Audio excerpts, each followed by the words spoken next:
Science பாடம் எடுத்து படித்து வரும் 11 மற்றும் 12ஆம் வகுப்பு மாணவர்களுக்கு இந்த ஒற்றை செம்பருத்தி செடி பூவிலிருந்து எப்படி சூல்பை சூழ்தண்டு பிரித்து எடுப்பது என்பதை உங்களுக்கு காண்பிக்கிறேன்.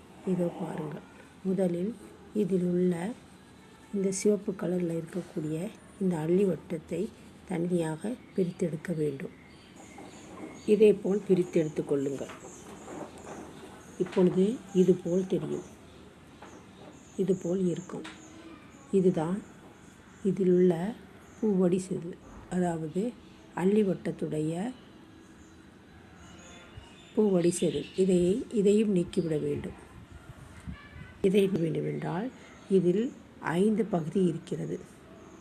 இந்த 5 பகுதியையும் நாம் நீடில்ஸ் வைத்து அல்லது நமக்கு கைகளில் நகங்கள் இருந்தால் அதில் மெதுவாக கீற வேண்டும்.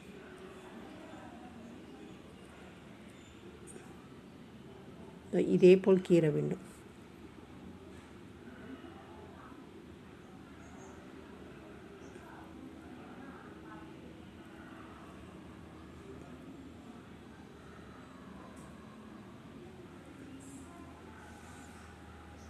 இதேபோல் கீறி இதில் உள்ள இந்த வெள்ளை பகுதியை மட்டும் நாம் எடுக்க வேண்டும்.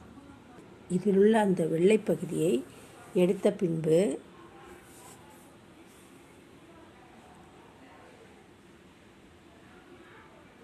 இதை பாருங்கள்.